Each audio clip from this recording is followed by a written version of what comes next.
you for that welcome. I, Mr. Christopher Kelly, Chancellor, declare this congregation to be in session. Please remain standing and join with us in singing the traditional graduation song, Gare Amos, the words of which appear on page 9 of the program and on the screen above.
Please be seated.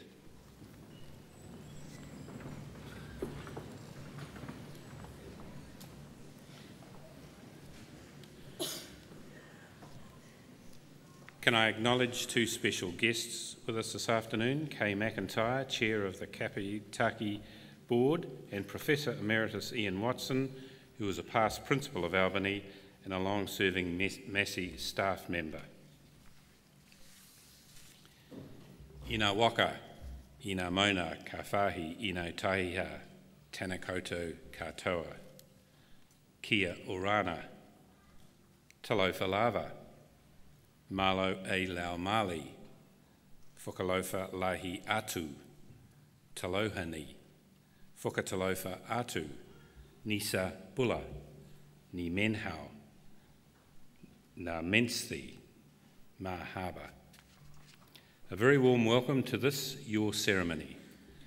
Welcome also to Massey University's Auckland Graduation Week. The 6 ceremonies in Auckland this week are the first in the graduation season, which will continue in Manawatu and Wellington next month. My name is Chris Kelly and I'm a very proud Massey graduate, having served on the council since 2005. This week we have a total of 1,121 due to cross the stage and graduate. Of those, 28 will be conferred with the highest academic qualification the university offers, a doctoral degree. And for this ceremony we will graduate 157, of whom 8 are masters and 9 doctoral students. Graduation Day is a day of celebration, an opportunity for the university and you, your whānau, your family and friends to recognise your hard work and successes. Technology now makes it easier to share your big day with a wider audience. All our ceremonies are streamed live on the internet, and there is a link on the Massey University homepage, which I'm sure many of the more technologically minded of you of today's audience have already located. Please feel free to text, tweet or email the link to everyone you know who was unable to attend today. It will be a permanent record of what I'm sure for many of you will be amongst your proudest moments. While talking of recognition, it's important you don't forget to thank all those people who have backed you and contributed to your success during your studies. Family, whānau, friends and the faculty and support staff of the university. Now, to ensure we don't forget, we'd like to do something different this afternoon. Can I ask friends and family to get your cameras ready? And I'd like all graduands and awardees to stand, lift your trencher in the air, turn to face your friends and yell, "Thank you."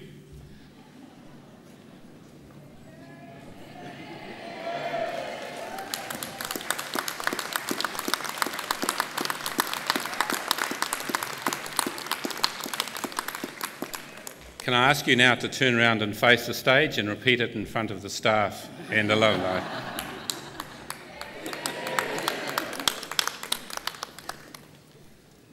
Thank you very much. I'm sure they appreciate it.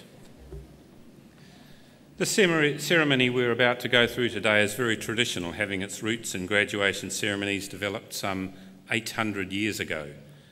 The traditions, such as the robes we wear, capping, the mace, the singing of Gaudeamus and awarding honorary degrees to outstanding citizens, links us to the strong heritage of universities.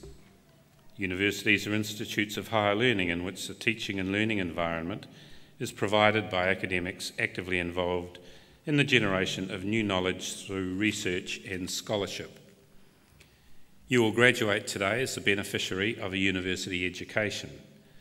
As university graduates, you will be critical to the future social, economic and cultural development of your communities.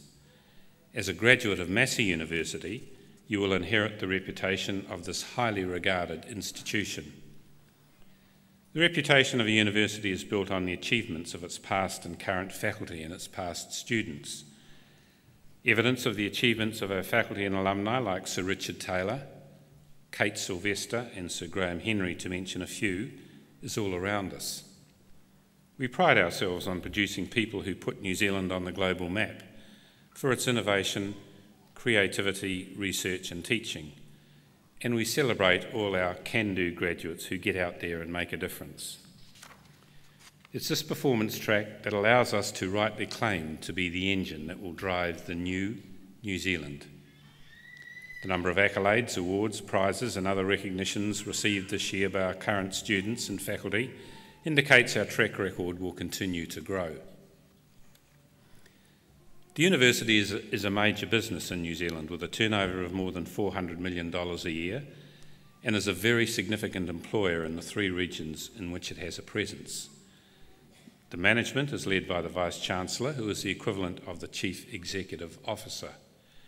Governance is the responsibility of the University Council, consisting of a mix of appointees, members elected by students, staff and our large alumni body of more than 130,000.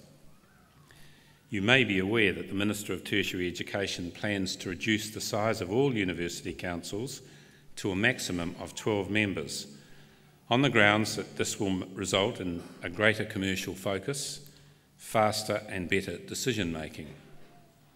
I believe, however, a university is much more than just a business. For example, its prices are controlled by the government's fee-setting regulations. A university has social responsibilities to its students, to its staff, and to advance learning to society as a whole. Its range of stakeholders are much wider than a company's and therefore demands a wider representation. Going forward, we must ensure that we retain diversity in the university's governing body. It is important on these occasions to celebrate some of Massey's successes. We have a firm eye on the future and this year launched our updated strategy called Shaping the Nation and Taking the Best to the World. The short title is The Road to 2025. The major shift is to push out our time horizons to just over a decade from now and put in place our responses to the forces that drive not only Massey's future but also New Zealand's. Things like globalisation, technology-enabled learning, population diversity, partnerships with other organisations around the world, and of course the growth of our largest city, Auckland. Our Vice-Chancellor, the Honourable Steve Mahari's recent visit to China coincided with a delegation led by the Prime Minister. We have a strong commitment to growing our opportunities in the international arena, and our expertise, particularly in agri-food, creates enormous potential for growth, especially in Asia. One of the advantages Massey has in its globalisation agenda is that we are a diverse university with a broad range of strengths. There are many compatibilities in those areas of strength, such as design and arts. And in agriculture, in which we are now ranked number 19 in the world, I must say an outstanding achievement, is underpinned by science and food production, which remains New Zealand's biggest business. That in turn links with nutrition and health, both human and animal. Further, our diversity on campuses and modes of learning gives students options that few other providers can offer. At Albany in recent years, we've opened a new library, a new student services centre, refurbished and expanded our science teaching spaces, and we have now committed for the first time to student accommodation on campus. That will be in place by next year, and I'm sure will make a huge impact on the culture and quality of the campus that we see poised for the greatest growth of our three campuses. Currently, the sector faces some challenges with the general softening of enrolments. I think it's really important that young people recognise the value of ongoing learning and tertiary qualifications in a world where the nature of employment and the types of jobs people do is changing rapidly. That means that those who succeed will be those who have learned how to learn and how to adapt. Congratulations to all you graduates who have taken up that challenge to be where you are today. You will graduate proud of your achievement, but also honoured by the reputational mantle that you have inherited. I challenge you to go forth as Massey alumni, to make your own contributions, to grow your own reputation, and in doing so, add further to the proud heritage that you are now part of. As part of your journey, we anticipate many of you will come back to us as you face the never-ending quest to keep your skills and knowledge up to date. You can be assured that Massey will be there to meet that need, whether it be through a course of full-time study or part-time through our world distance learning program. Further, I would urge you to stay connected to your alma mater and your university family through our active alumni association. Finally, congratulations again, continue to work hard and enjoy yourselves. Tēnā koutou, tēnā koutou, tēnā koutou katoa.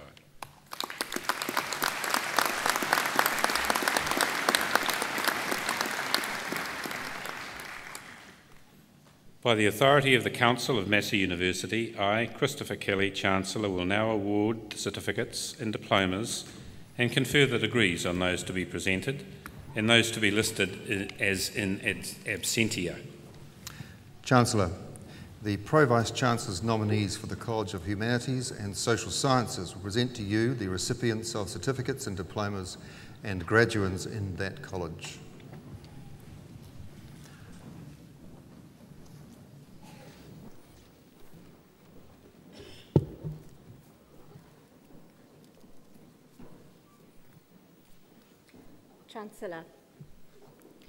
Chancellor, I have the honour to present for the award of Certificate in the Arts the candidates I am about to name. Alexandra Chapman. Chancellor, this award is made posthumously and will be collected on behalf of Alexandra Chapman by her sister Emily Colbert.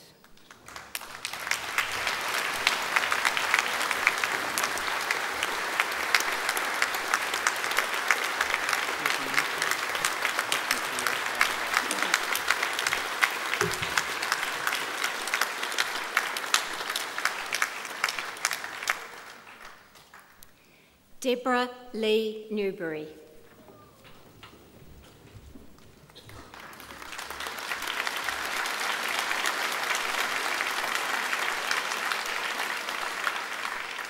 Chancellor, I have the honour to present for the award of Diploma in Arts the candidates I am about to name. Bruce Jeffrey Berry.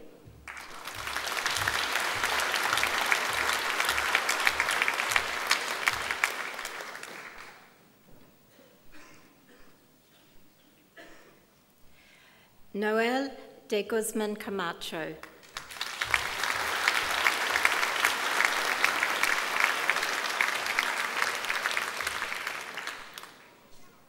Anthony Laika Packer.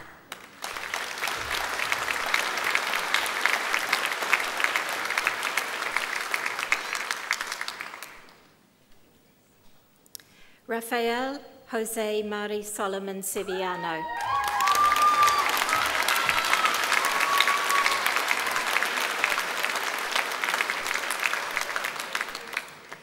Chancellor, I have the honour to present for graduation in the degree of Bachelor of Arts the graduands I'm about to name. Ross Vincent Allen, Massey Scholar.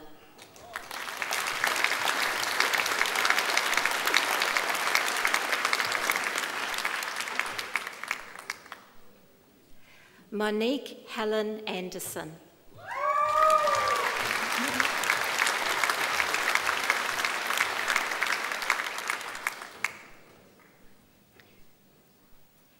Suzanne Ruth Andrew.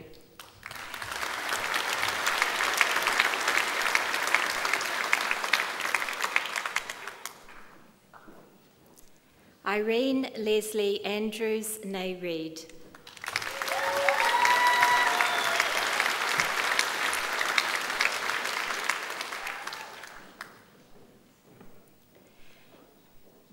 Jenna Marie Barneveld.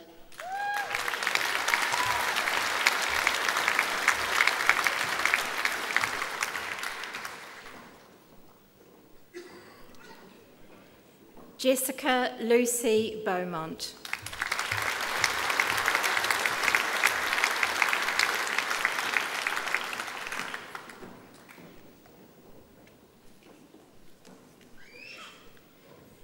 Elizabeth Mary Blake, Massey Scholar.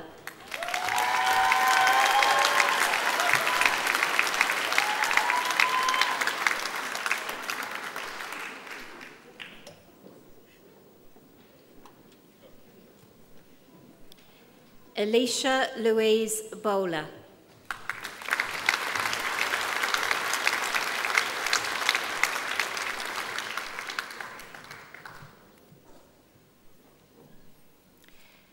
Alicia Danielle Boyd.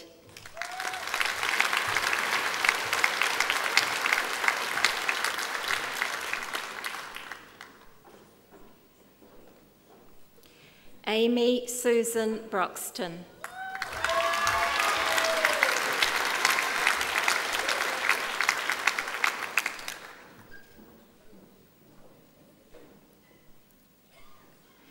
Kimberly Shula Chalmers.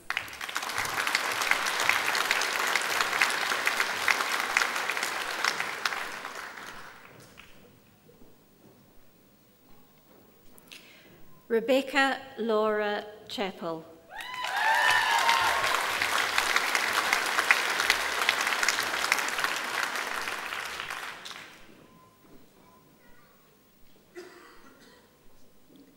Sasha Odette Cherrington.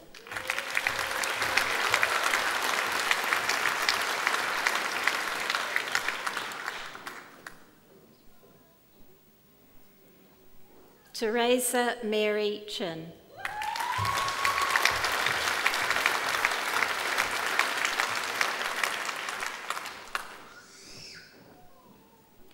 Ju Mei Chong.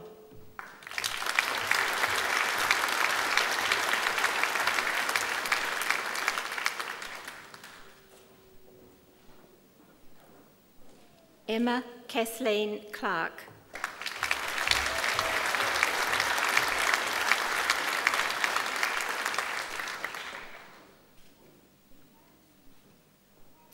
Anne Catherine Cleaver.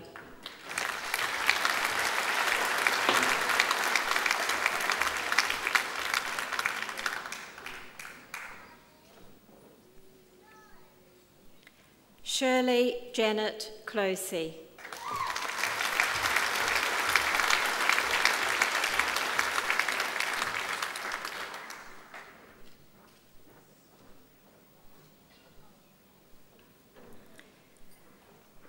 Natalie Christian Curtin.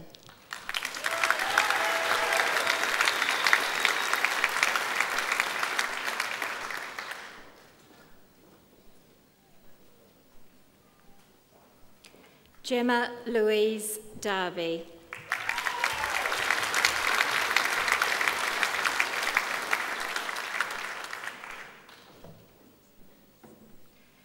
Kim Louise Down.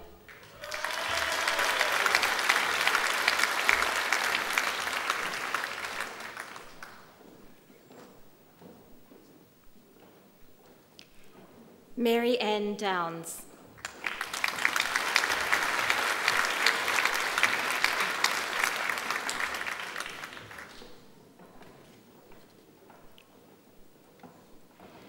Laura Ann Drinkwater.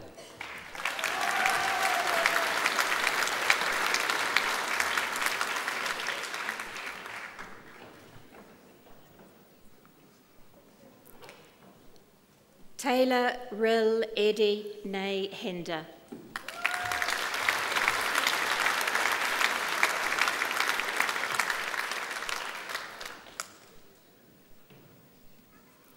Anise Maya Elliott Nielsen.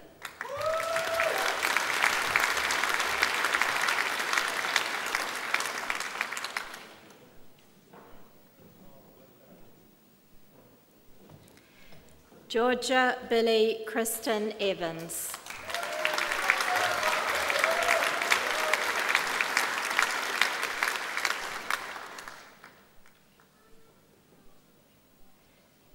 Rian Fadil.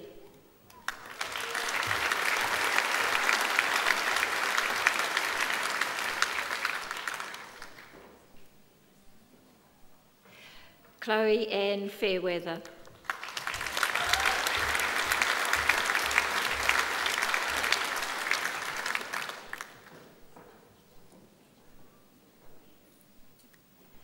Bailey Jane Fell.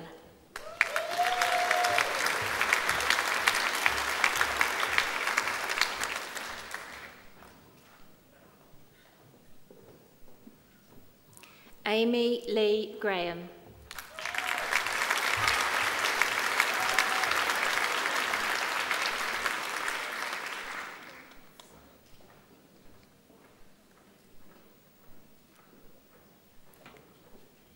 Lisa Rosanna Gray.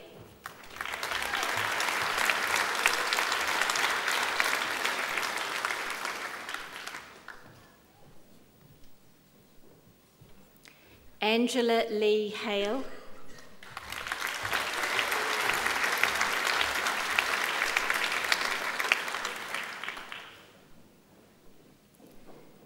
Leonie Mary Hale.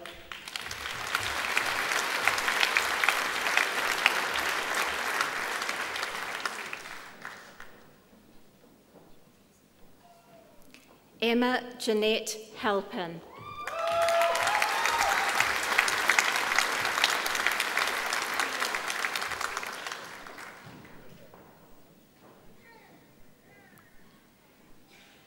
Rosalind Helen Heathcote.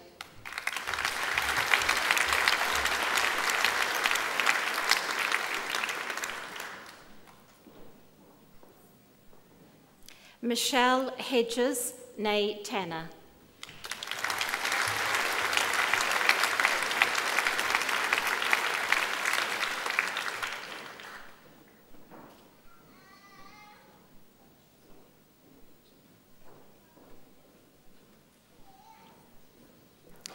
Nicola Hildreth.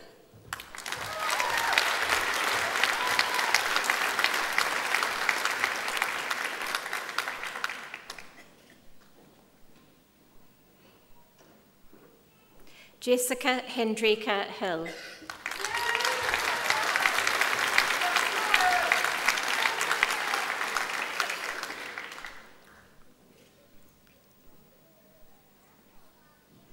Catherine Claire Howard.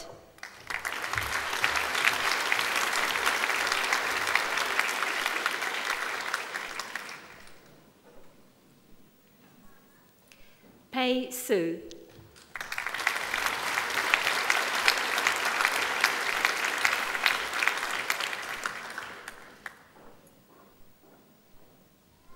Lois Diane Huston.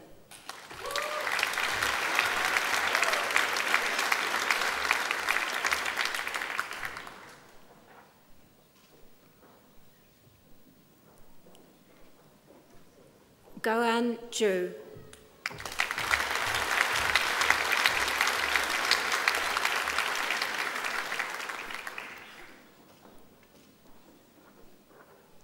Sarah Harriata Salam Kaduri.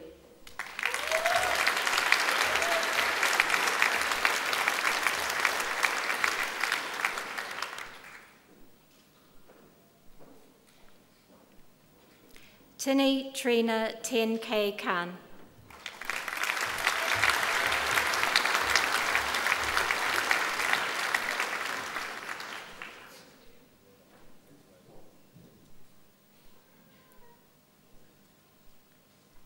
Riok Kang.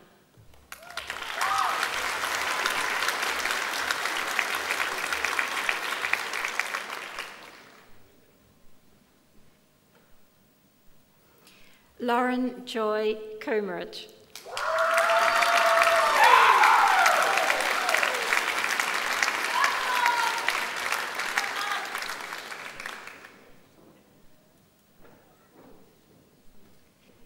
Lisa Rennie Lake.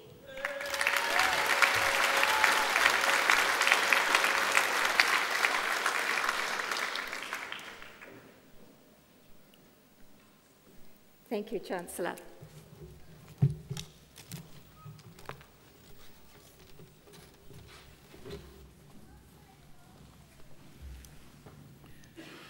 It is now my pleasure to invite Mr. Carl Davidson to address the congregation.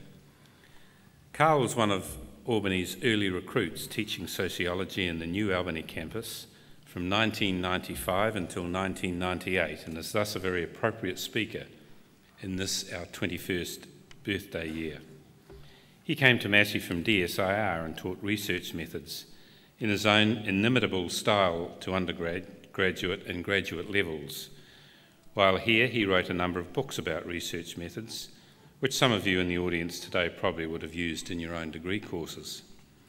He left Massey to form No Doubt Research, which was one of New Zealand's first dedicated research management consulting companies. He kept in close contact with Massey through No Doubt Research and was originally domiciled in our E-Centre, and Carl taught research methods and organisational learning in our MBA program at that time. He moved back to Christchurch in 2004 and has kept himself busy in the worlds of research and what he calls applied sociology. He started Research First Limited, which has grown into one of the South Island's largest research companies, employing some 40 people. Following the Christchurch earthquakes, he chaired the Christchurch Employment Skills Board and in 2010 was made Chief Commissioner for the New Zealand's Family Commission. When his term expired, he became a member of the expert advisory group on information sharing for the Minister of Social Development's Child Action Plan. While he was at Massey, Carl was well known for his love of skydiving and flying small aeroplanes.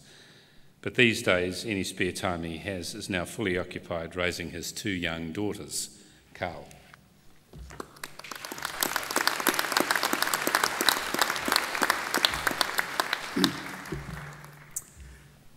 Ena mana, ena reo, ena iwi otumotu nei, tēnā koutou, tēnā koutou, tēnā koutou katoa.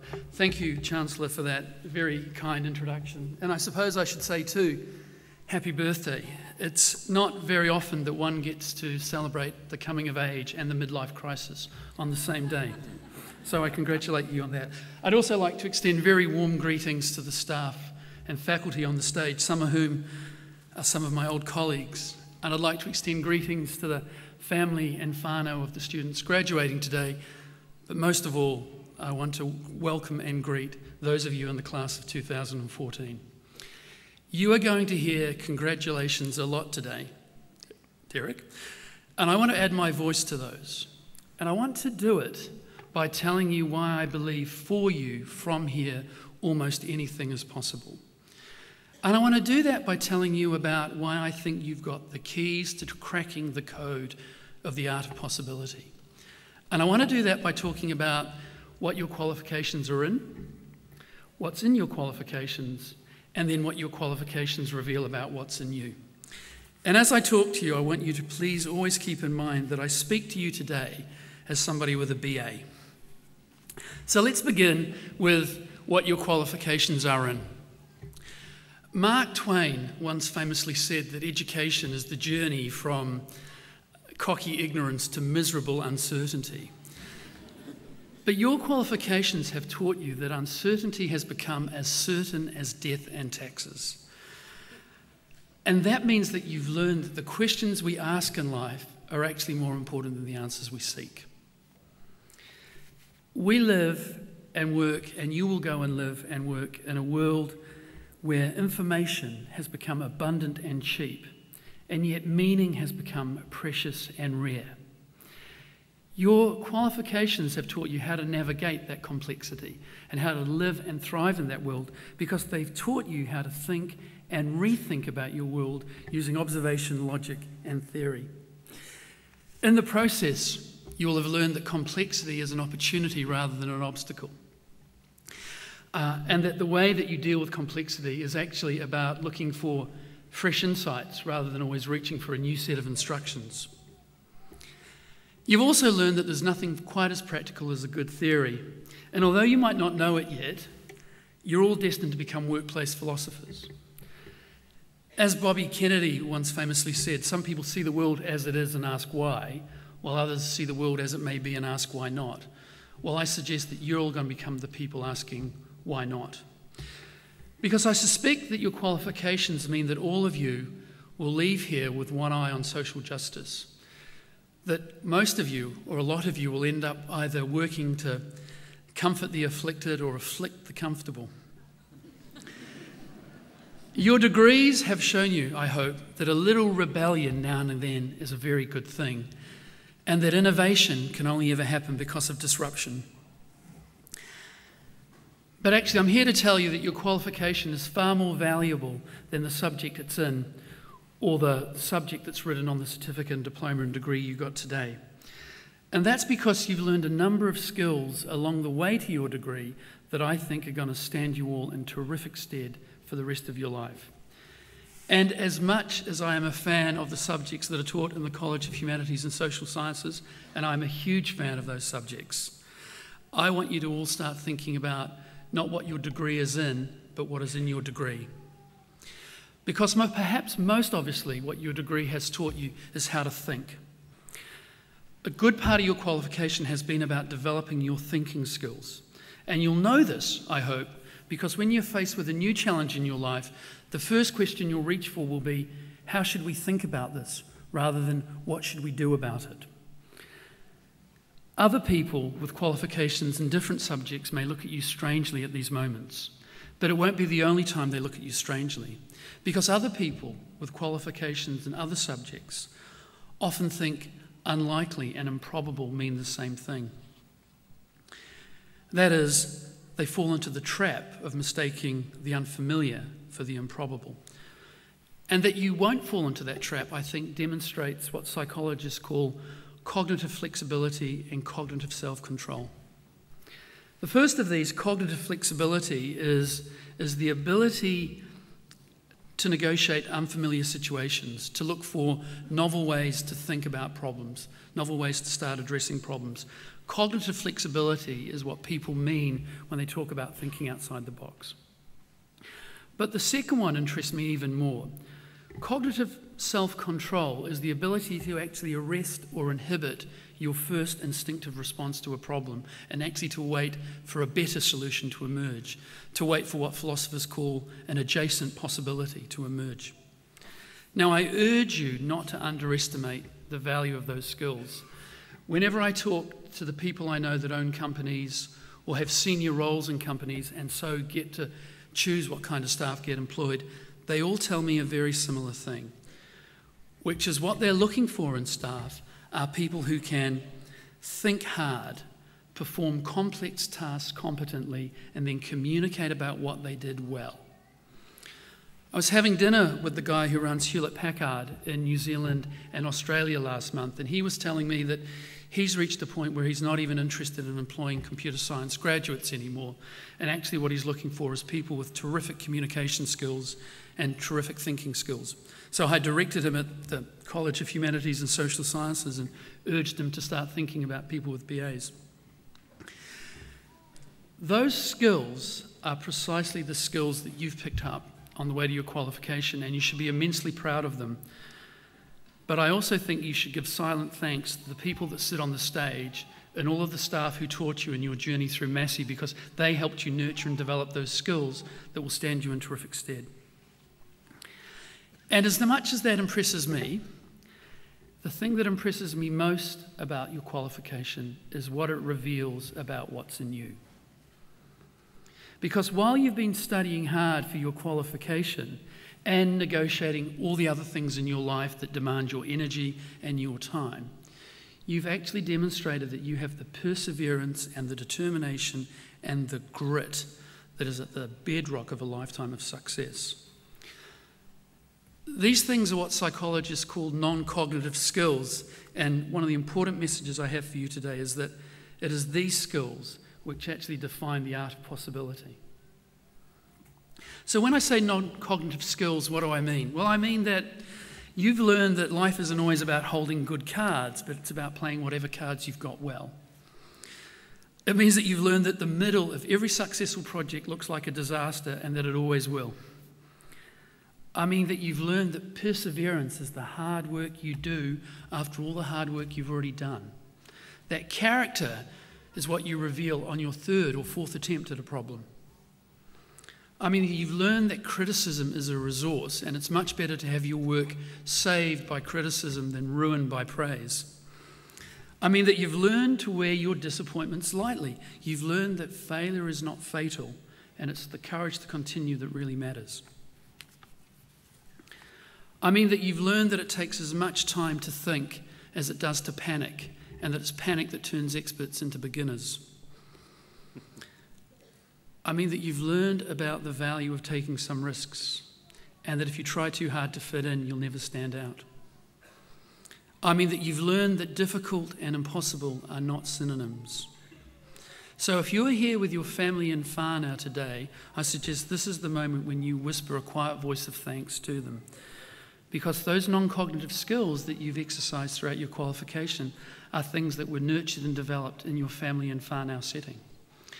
That's the paradox about your qualification. It's your name on the certificate, but nobody gets to have one on their own. Nobody does this on their own. So let me pause here and tell you about some of the lessons that I've learned later in life using the skills that my own BA taught me. For those of you who are in your early 20s, I don't expect you to pay too much attention to anything I'm about to say. But in 20 years' time, when you've learned these lessons for yourself, please look back on today and remember me fondly.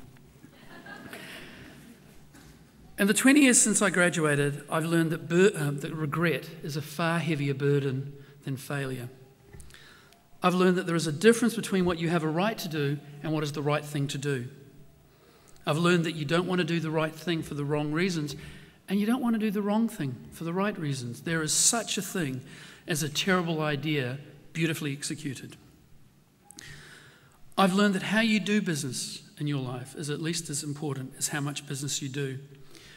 And I learned a very valuable lesson from the Chief Executive at the Families Commission, Paul Curry, that you need to become the change that you want to see in the world.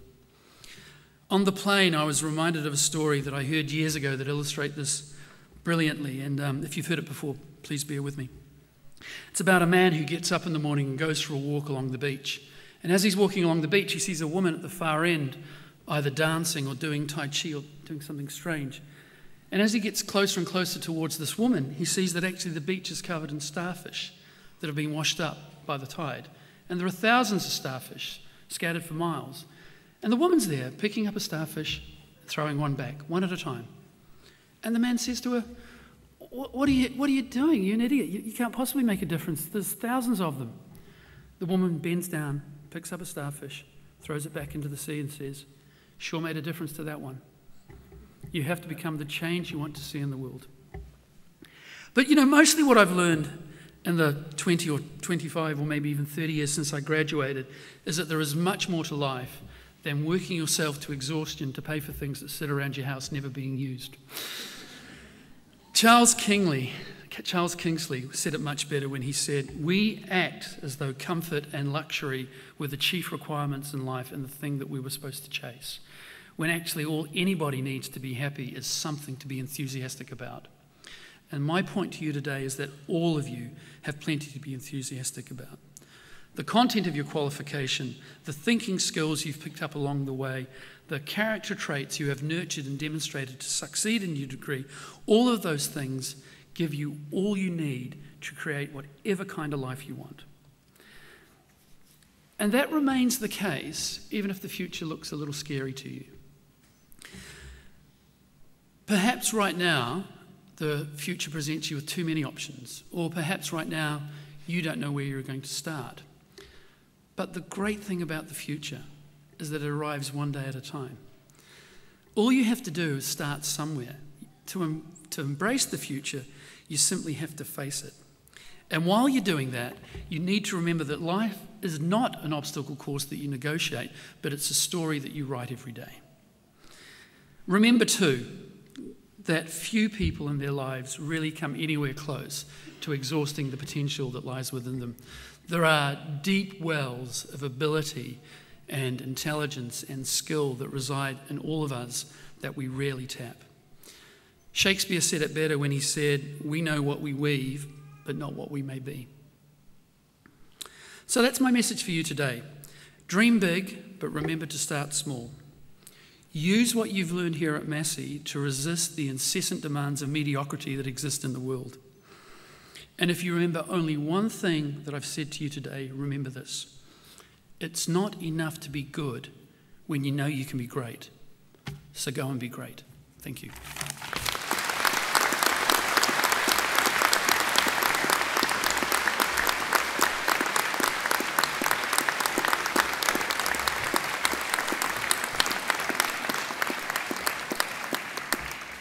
Carl, thank you very much for those very wise and prophetic words. I loved some of them. Education is a journey from cocky ignorance to miserable uncertainty. Complexity is an opportunity, not an obstacle. Innovation is always a result of disruption. And I like the last one, to embrace the future, you have to face it. Thank you again, Carl. We will now continue with the awarding of certificates and diplomas and conferment of degrees.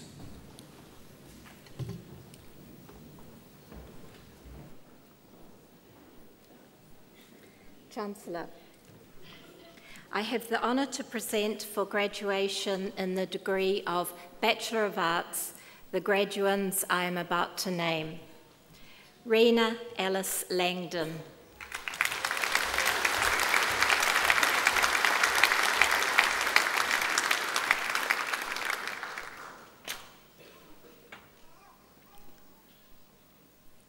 Ursula Naomi McFarlane.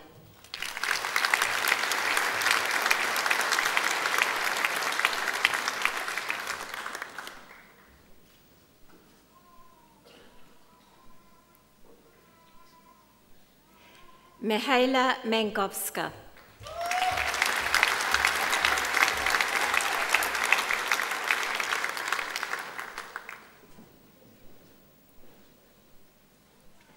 Heather Margaret Mann, Massey Scholar.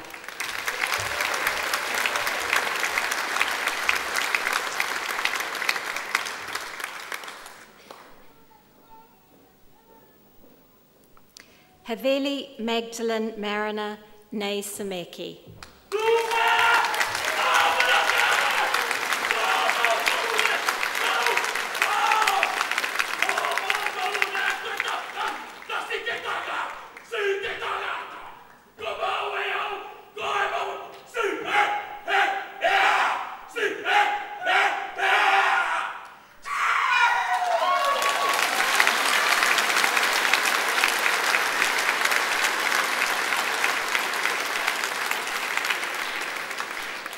Pamela Claire Marsh, Massey Scholar.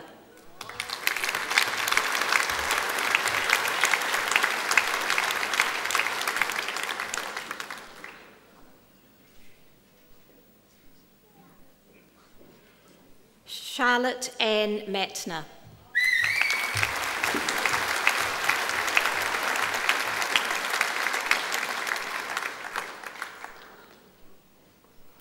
Rebecca Lee Mayer.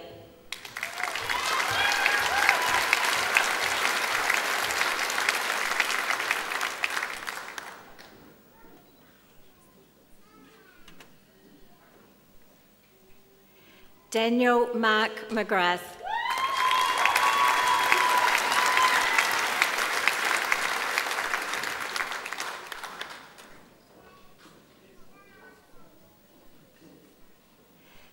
Samantha Jane McNate.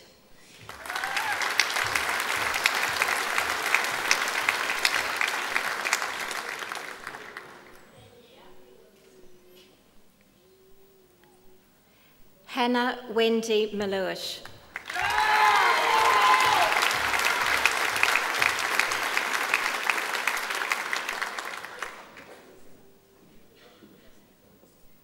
Madeline Constance Moore.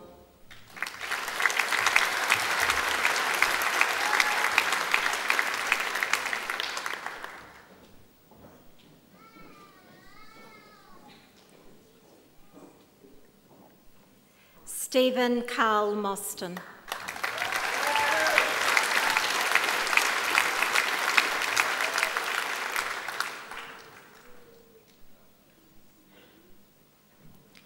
Nairi May Mune.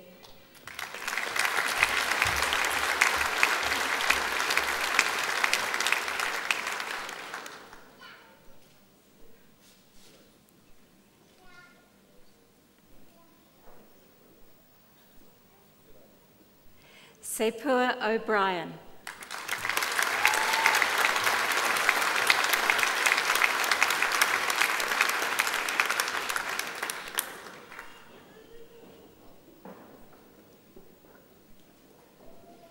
Hayan Park.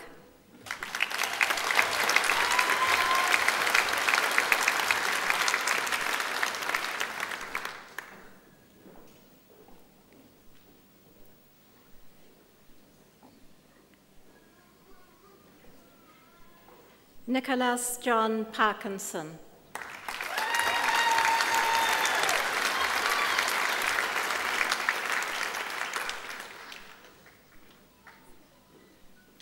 David Matthew Parlane.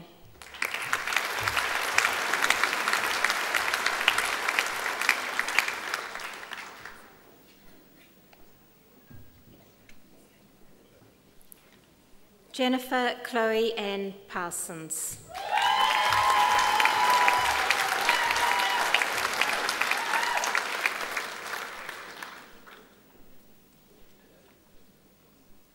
Natasha Preston.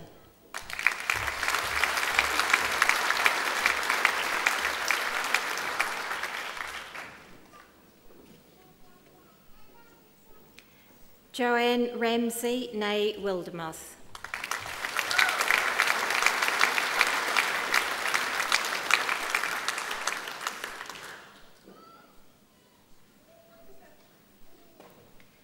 Sean Christopher Ransley.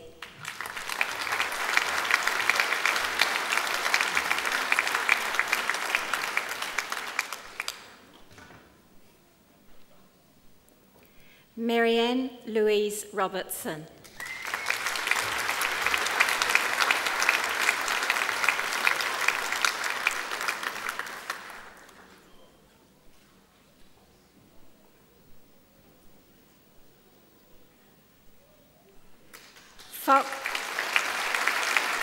Fox Saker, Massey Scholar.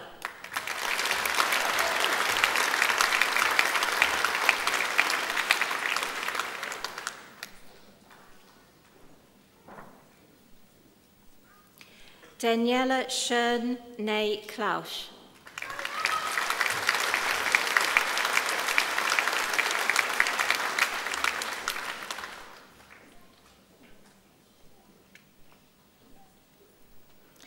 Courtney Josephine Sims.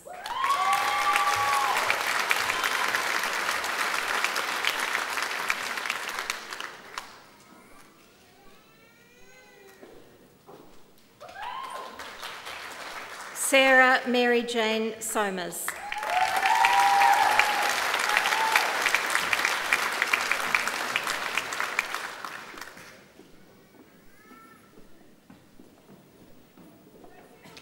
Samantha Jane Stewart.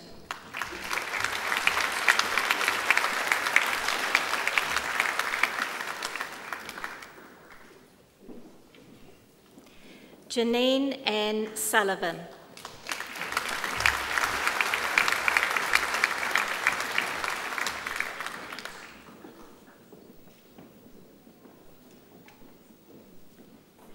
Gwyneth Marie Taylor, Massey Scholar.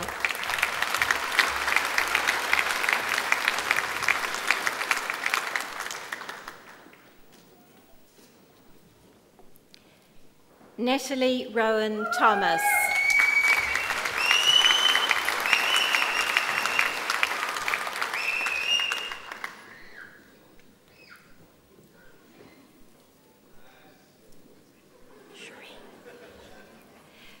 Cherie Vivian Thompson.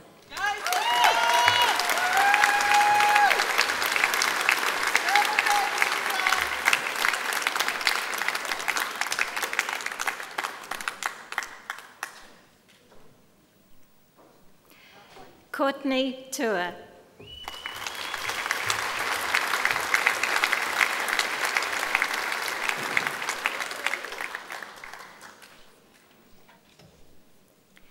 Jenny Ann Turner.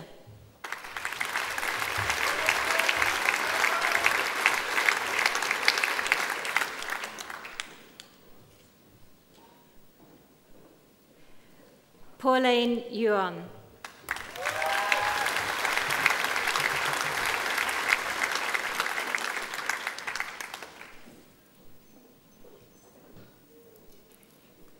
Samantha Felicia Valentine.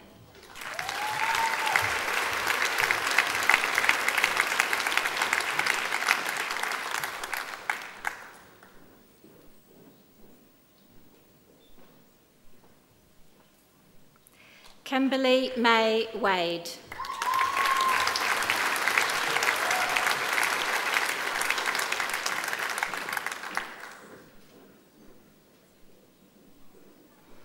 Nicole Rose Walker.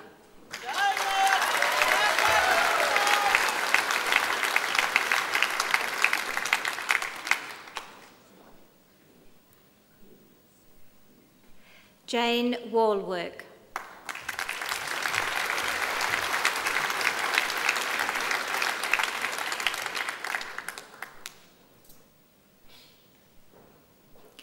Samantha Fern Walton.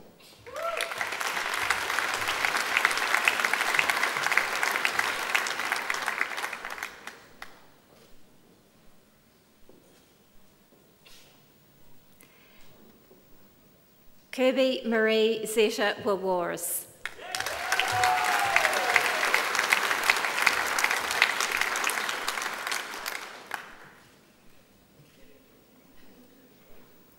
Stephanie Jane Williams.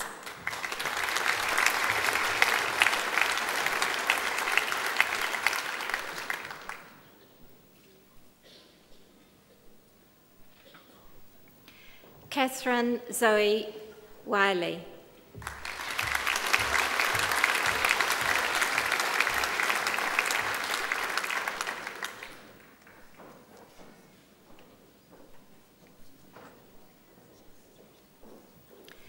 Chancellor, I have the honour to present for graduation in the degree of Bachelor of Communication the graduands I am about to name. Emily Georgia Brown.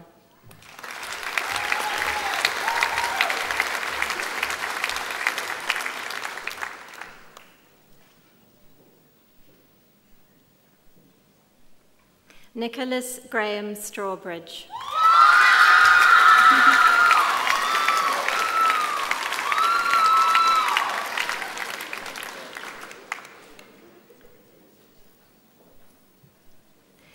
Kathleen Margaret Taylor, née Foster.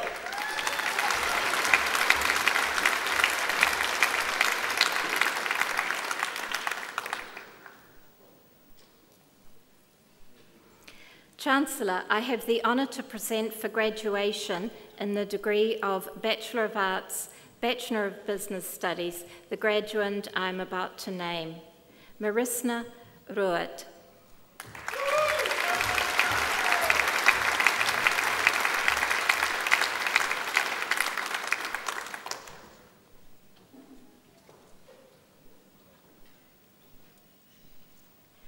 Chancellor, I have the honour to present for graduation in the degree of Bachelor of Arts, Bachelor of Science, the graduand I am about to name.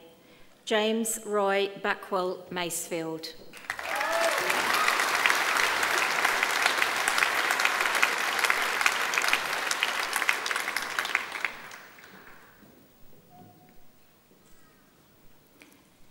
Chancellor, I have the honour to present for the award of Graduate Certificate in Arts the candidate I am about to name, Anne-Marie Higgins, née Van der Aar.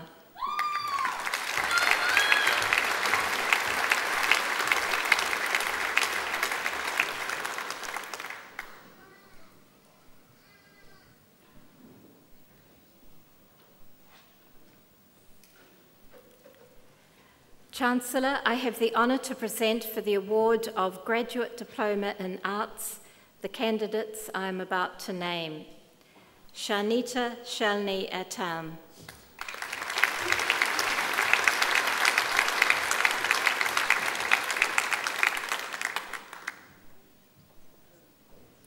Claire Barton.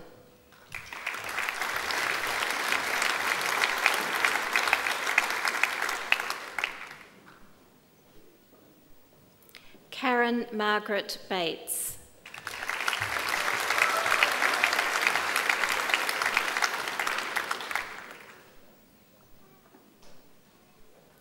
Victoria Julieta Vera de Lavares Woodcock.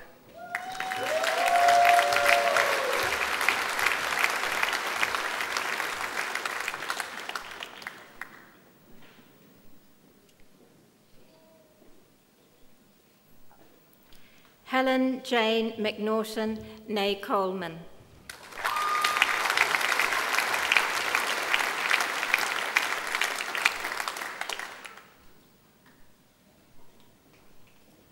Chancellor, I have the honour to present for the award of Graduate Diploma in Emergency Management the candidate I am about to name, Jacinda Charlotte Short.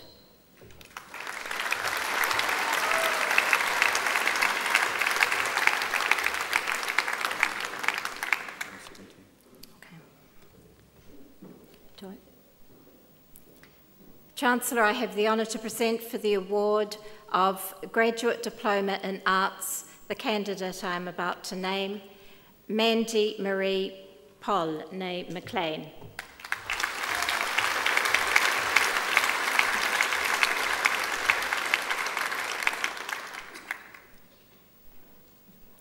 Thank you, Chancellor.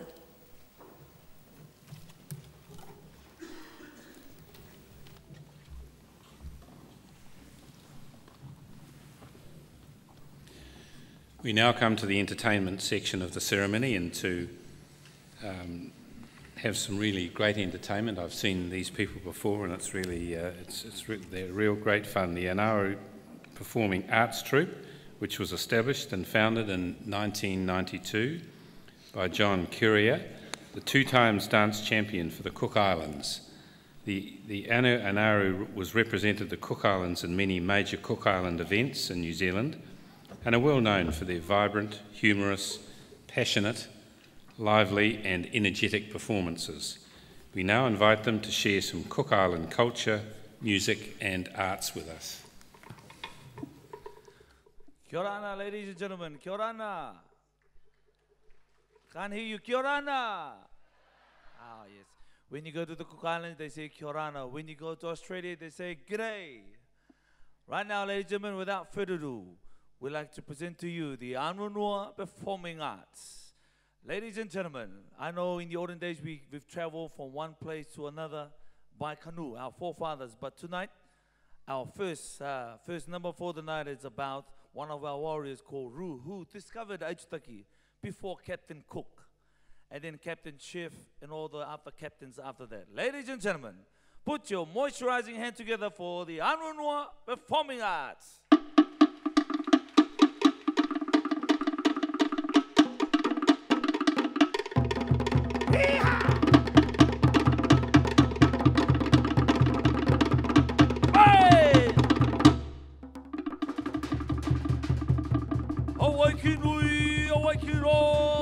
Momo, tell no get the fire over tell Malamati, hey, Mauria, how will I tell you?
Ladies and gentlemen, our next number, we're going to dedicate this to all those that haven't been to the Cook Islands, which is, I believe, 90% of you. We're going to dedicate this to you. This one is called Stand the Stick. You know, when Moses put his stick, the rod, into the sea, what happened? It parted the Red Sea. Tonight, the girl is going to put their stick on the ground. See what parts. Ladies and gentlemen, drum roll.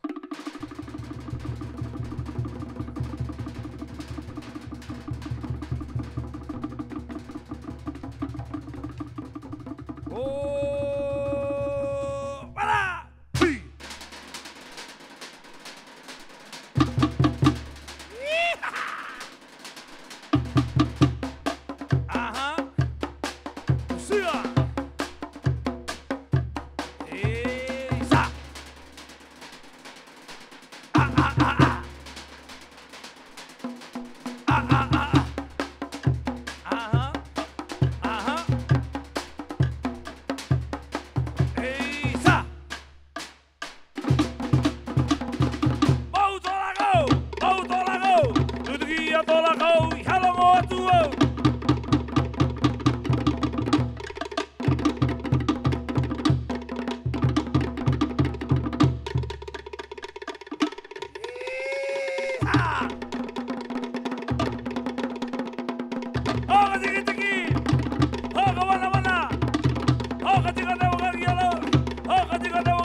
and gentlemen, for the stick dance. And now, our final act for the afternoon. Ladies and gentlemen, this one is called Zoom Zoom. Say after me, Zoom Zoom.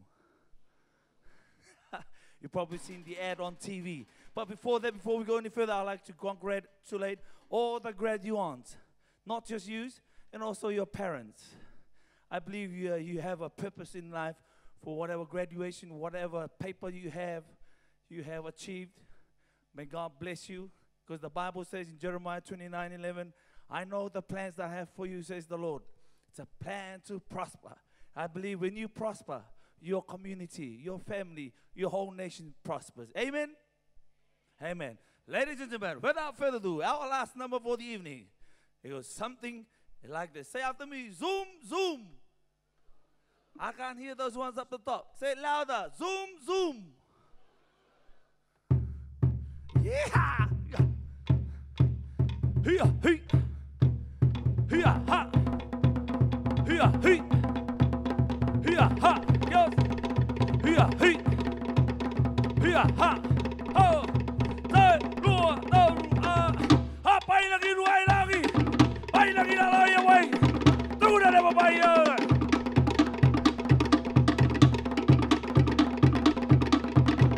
Oh. Oh.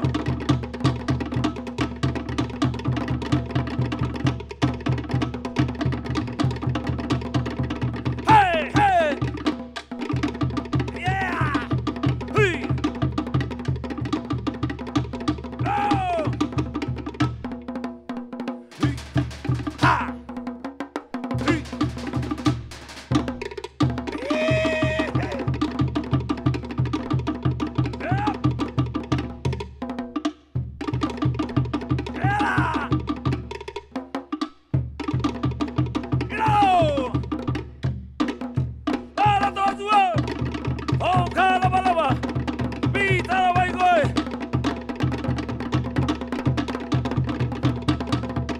Para todos. Oh, cada palabra. Pita la baigoi.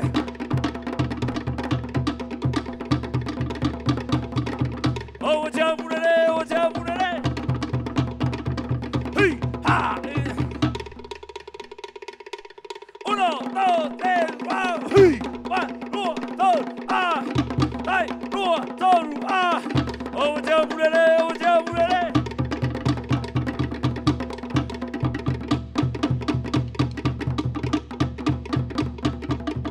Eu vou pôr mamá para ir a Tandina.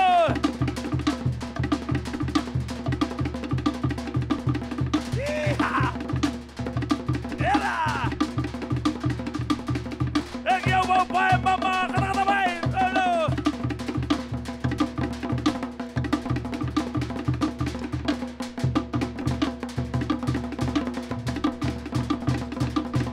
É que eu vou pôr mamá para ir a Tandina. Here! Hey, roar, oh, ah! Isha! How about that, ladies and gentlemen? Woo! You want some more? You want some more? Well, we'll give you a very short one. This is the finale. We go this about round the world. Finale. Say.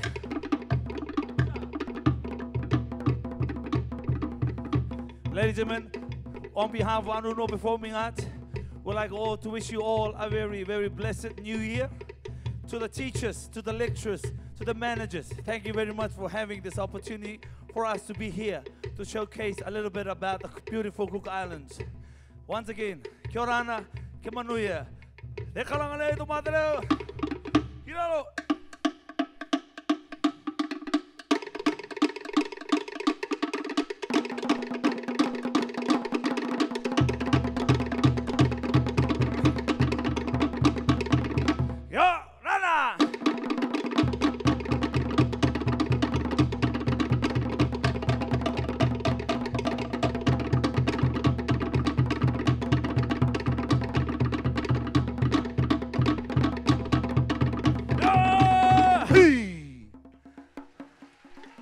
Aronoa.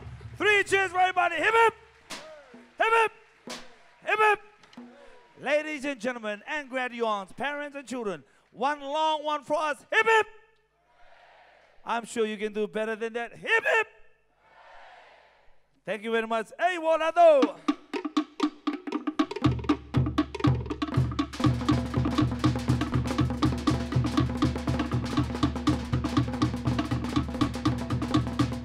Everybody get up on that thing. Boom, shaka, laka, laka, boom, shaka, boom, boom. Oh, oh yeah, oh yeah, oh yeah. Hey. Thank you very much, ladies and gentlemen. Of all the audience we've had, you have been one of them. Kia ora, kia monui, God bless you. Thank you, Andrea and your team. God bless and see you. If you want more of us, have a look on the website, www.8pat.co.nz. Kia ora, kia monui. My name is John. Kia ora.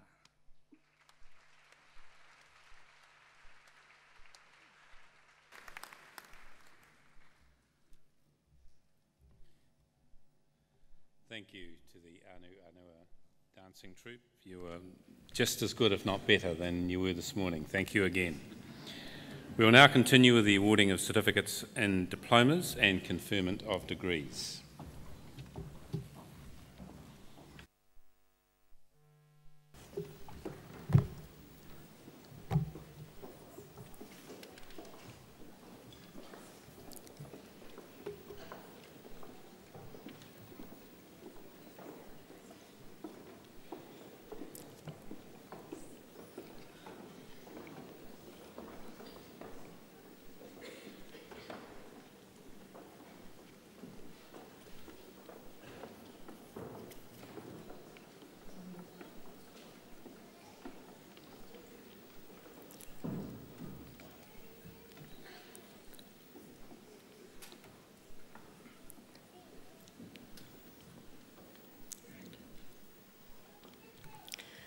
Chancellor, I have the honour to present for the award of Postgraduate Diploma in Arts the candidates I'm about to name.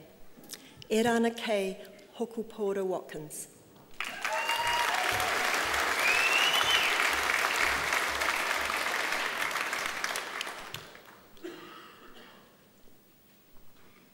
Natalia Kristina Lukashevich with distinction.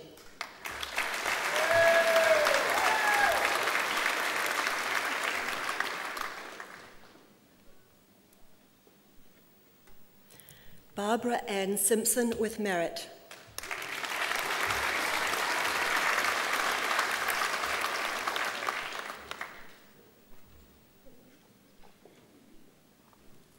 Hamanjit Singh.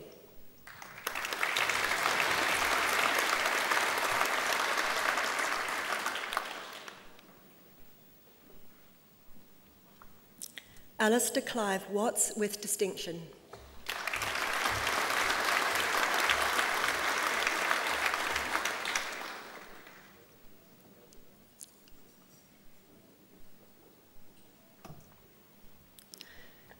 Tanya Michelle Wood, née Koberstein.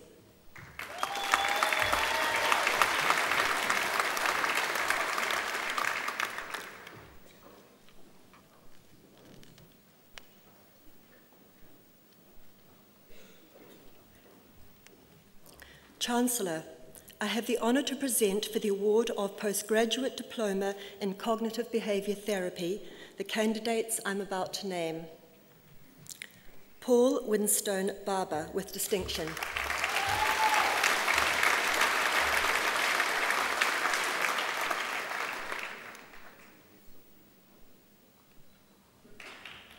Paul Ernest Huggins with merit.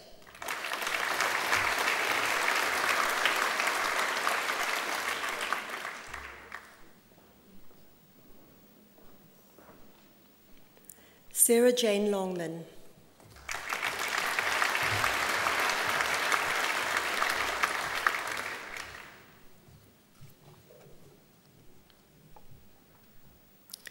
Kay Eden McGregor.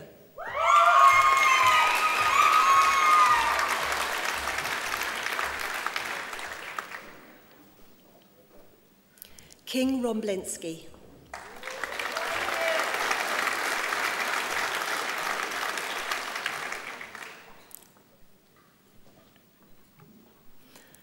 Chancellor, I have the honour to present for the award of Postgraduate Diploma in Development Studies the candidate I'm about to name.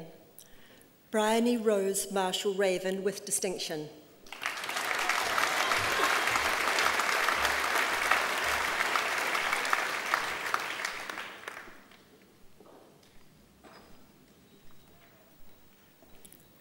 Chancellor, I have the honour to present for the award of Postgraduate Diploma in Industrial Organisational Psychology the candidate I'm about to name.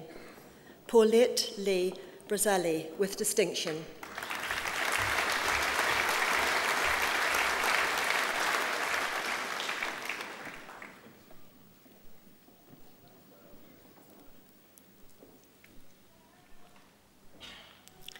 Chancellor, I have the honour to present for the award of Postgraduate Diploma in Planning the candidate I'm about to name. Stella Mary Norris.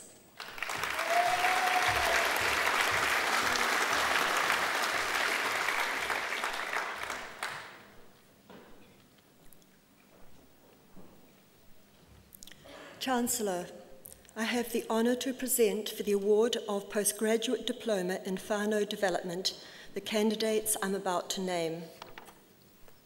Reina Hinirokura Elva Happy with merit.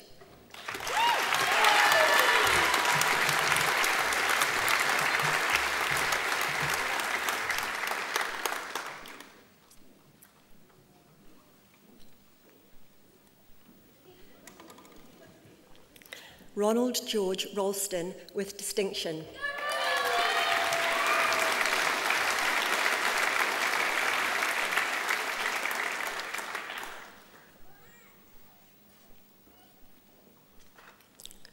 Chancellor, I have the honour to present for graduation in the degree of Bachelor of Arts with Honours the graduands I'm about to name.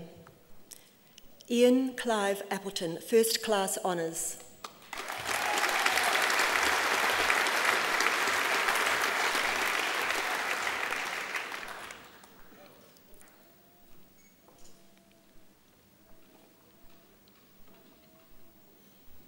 Antonia Tiffany Dodds, Second Class Honours.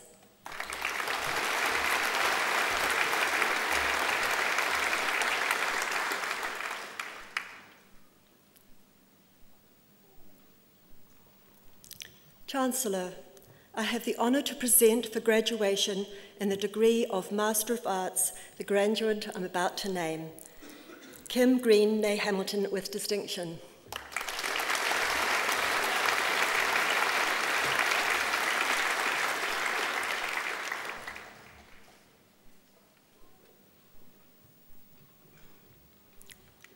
Chancellor, I have the honour to present for graduation in the degree of Master of International Security the graduands I'm about to name.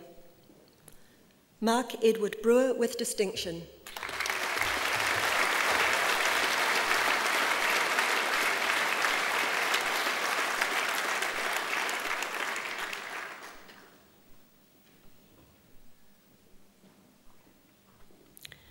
Haji Muhammad Jeffrey bin Haji Abdul Rahman.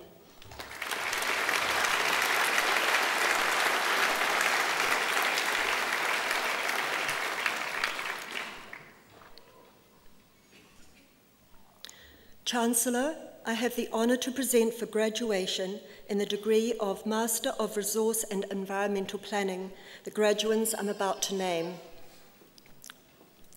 Patrick John Buckley.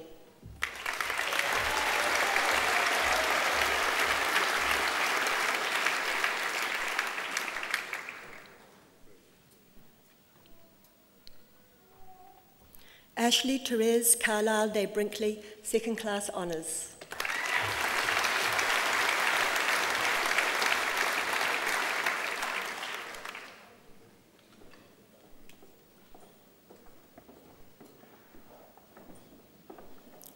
Chancellor, I have the honour to present for graduation in the degree of Master of Philosophy the graduands I'm about to name. Derek Ross Quigley.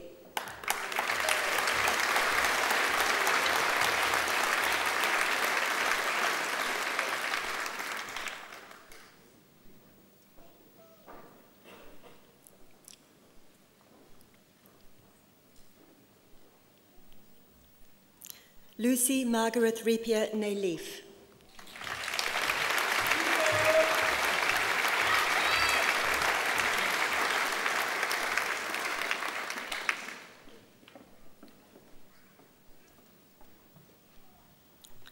Chancellor, certificates, diplomas and degrees are also awarded to those candidates listed in absentia. Thank you, Chancellor. We come to the point in our ceremony where we turn our attention to our doctoral scholars and their achievements. This is our heritage year, as people will know. Massey University has a very long history, but has been a university for now 50 years. So the people assembled at the side of our stage are joining 2,657 doctoral candidates who have preceded you, 230 of them from the Albany area. You're joining a very impressive and growing alumni. We'll look forward to seeing your progress and your contribution to that tradition. Chancellor, I have the honour to present for graduation the degree of Doctor of Clinical Psychology the graduand I am about to name, Philip Martin Howard.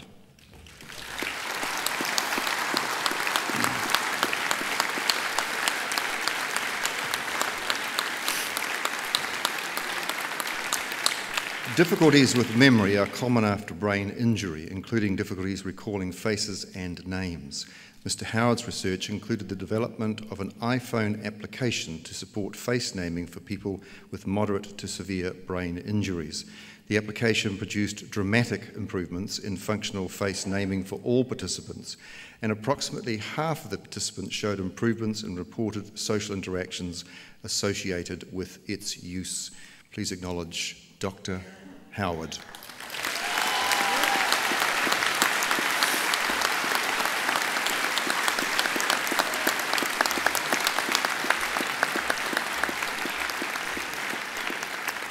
Chancellor, I have the honour to present for graduation the degree of Doctor of Philosophy the graduands I am about to name, Michael Brock Bluden, Doctoral Scholar.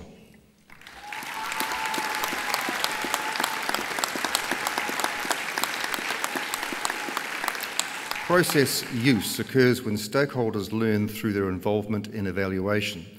Mr. Bluden sought explanation for why evaluators are intentional in seeking it. Intent was explained by multiple factors and often because evaluators considered process use to be an essential part of good evaluation practice. Please acknowledge Dr. Bluden.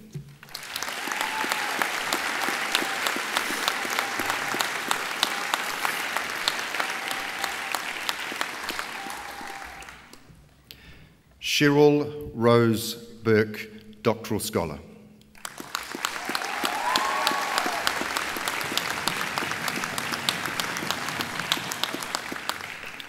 I think the noise is very good, by the way, doing very well. The idea that New Zealand has growing numbers of people living in poverty has recently been the subject of much public debate. Ms. Burke interviewed people living in New Zealand communities to gain an impression of how poverty in New Zealand is thought about, discussed and acted upon. She found that the language used to discuss poverty located real poverty in overseas third world countries, while stigmatising, racialising and spiritualising poverty in New Zealand. Please acknowledge Dr. Burke.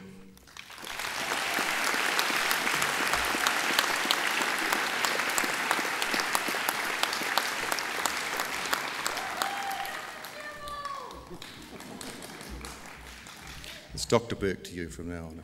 Yes. Bronwyn Denise Castell, Doctoral Scholar.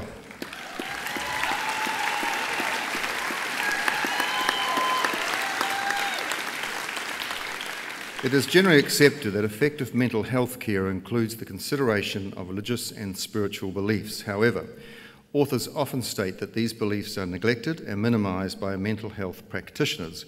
Ms. Castell's findings suggest it may be beneficial for practitioners to seek awareness of clients' religious and spiritual beliefs, to understand their relevance and to take them into collaborative action.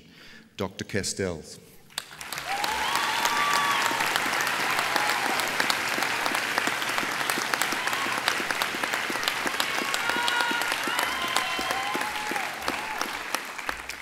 Deborah Elizabeth Ellis.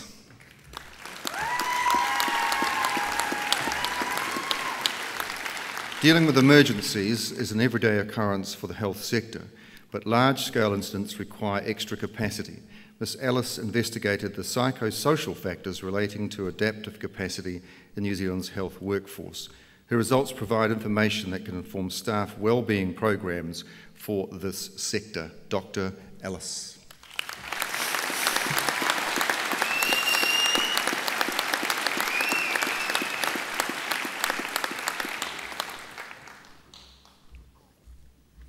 Christopher Allen Howard.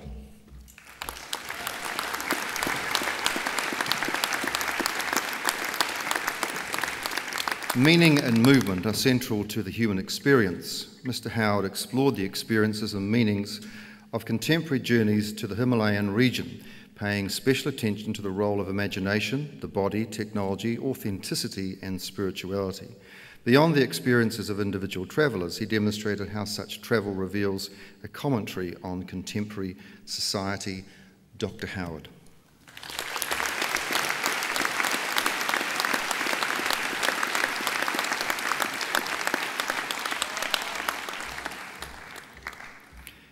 Anne Sharon Lockhead, doctoral scholar.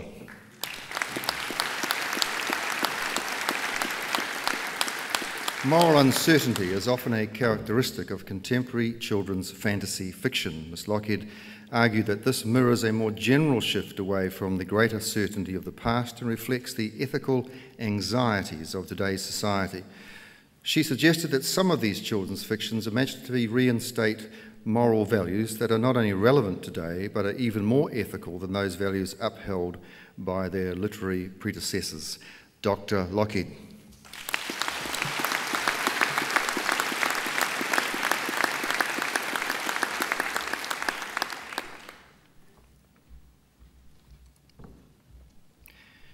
Shiwen Chun Sher, doctoral scholar.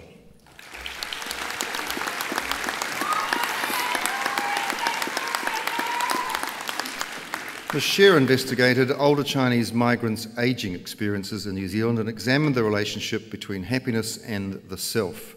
She found that happiness is related to the harmonious interplay and movement of various self positions within a dynamic and complex ongoing process of dialogical negotiation.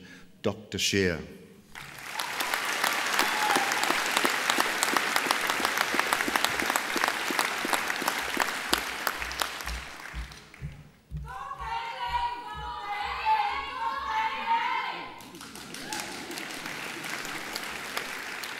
Jamie Francis Veal, doctoral scholar.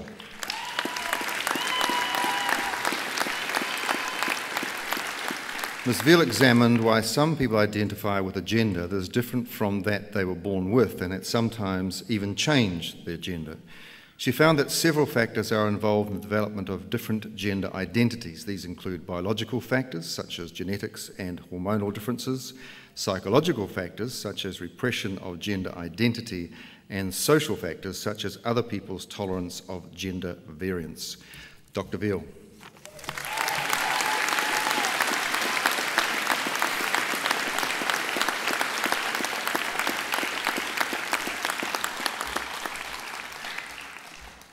Sylvia Yang Huan, doctoral scholar.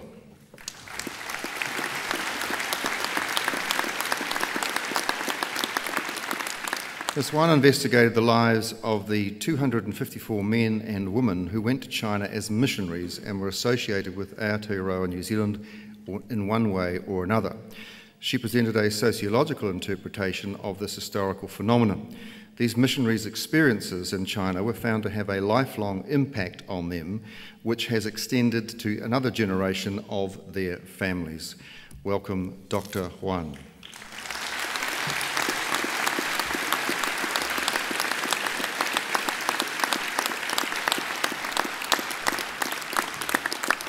Chancellor.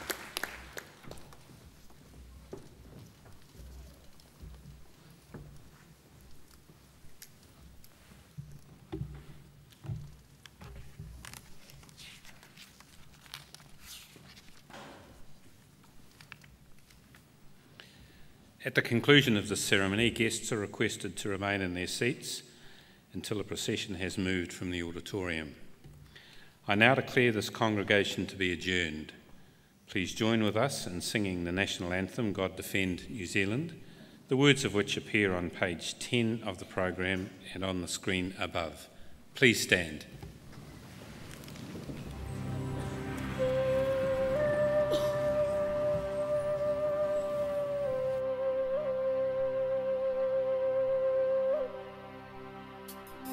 Tau api mai rā